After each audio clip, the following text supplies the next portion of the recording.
Hello everybody and welcome back to Pokemon Sensei. I know it's been a while since I've done one of these, but I'm reinstating Pokemon World Network, and Peregrine Muon will be helping me with other types of stuff over narration of videos for the commentary that we want this channel to be. We want it to be a Pokemon-themed TV, I'm air quoting, channel. But anyway, this is Pokemon Sensei, and today we have our key move of the day and the key concept or ability of the day, which today happens to be a key concept since somebody asked me about it. The move of the day is Haze. Haze is a very tactical move that uses well, it uses the move, of course, but it's an area effect, which in a doubles battles that'll affect every single Pokemon that's on the field, and it removes every single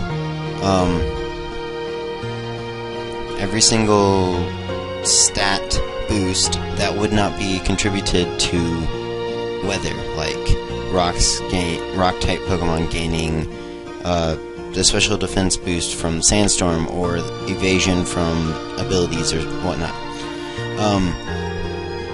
This ability can be taken, used very, take two. This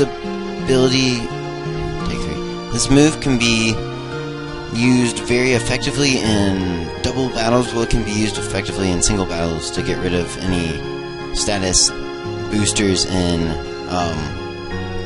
a singles environment, but in doubles it can be used in lots of different strategies. Like, for example, you have a Sceptile and a Blastoise out. The Blastoise has Haze, the Sceptile has Leaf Storm. You Leaf Storm something, same turn the Blastoise goes slower and hazes.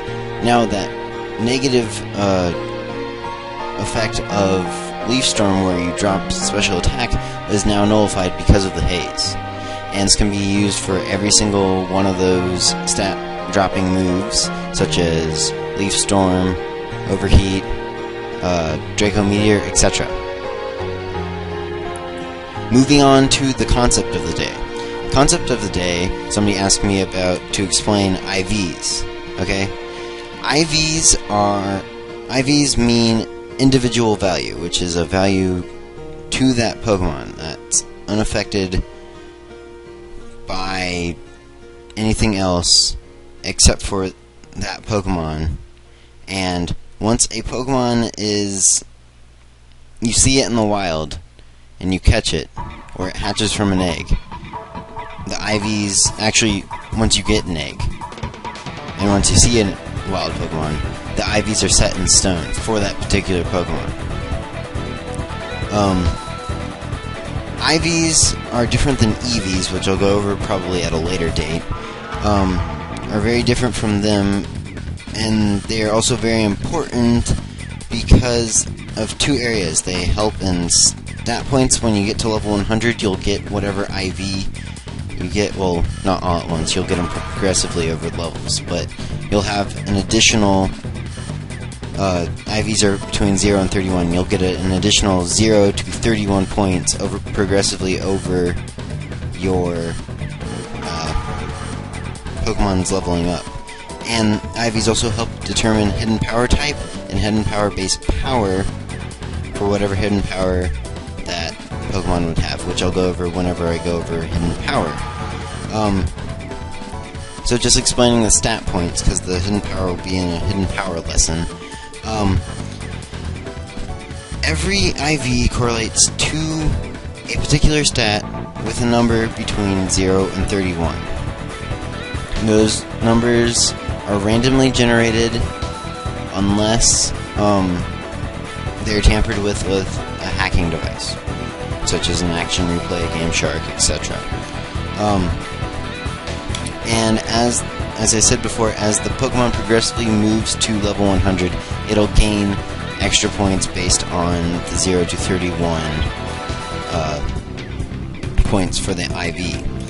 To figure out an IV, because IVs, people want to know them for hidden power, and just for the higher numbers that they have, the better the Pokemon will be. A key step for that is figuring out, or is using this equation, which people use an equation. Put up the equation. I'm not reading it out loud because they use the equation, but the equation is most effective if Pokemon is at level 100. So to get around that, and not leveling up to level 100, because you can't EV breed or EV train them then once they're at level 100, people use what they call an IV battle. An IV battle is where you and a friend, supposedly a friend, battle each other over Wi-Fi with it set at level 100. Then you would write down the stats and then put them into the equation that you see above. In the equation, you may be wondering what some of the terms are. Math ceiling means to round up. Math floor means to round down. Another little part about personality values, that goes with natures, which I'll go over extensively in another point. But natures have most points except for 5, which don't have any negative or positive feedback. Every nature has a positive gain and a negative gain, 2 base stats of a Pokemon. And that would be 10% in either direction. So the personality values for, like, say you have a Pokemon that has an adamant nature, that means they have a plus 10% to attack, base attack, and plus 10%, or minus 10% to base special attack. And so then the personality values for those would be 1.1 for the attack and 0.9 for the special attack. Every other value for that Pokemon, since it doesn't have any effect from the nature, would just be 1. The stat, you obviously put in the max stat of the Pokemon, and effort points, that's counting all of the effort points of that particular Pokemon that it's accumulated for its entire lifespan. So I hope you have kept track of those. If you haven't, I'm sorry, you'll have to either get rid of them all through berries or whatnot. Luckily, Serby has a calculator, which I'll put a link to, which will skip all you doing the hand math for this. But keep in mind, you can still figure it out by yourself if you don't have a computer. But anyway, hopefully that has taught you guys a lesson about Haze and IVs for today. If you have any questions, post them below. Otherwise, this is Pokemon Sensei Zaki, and have a good day.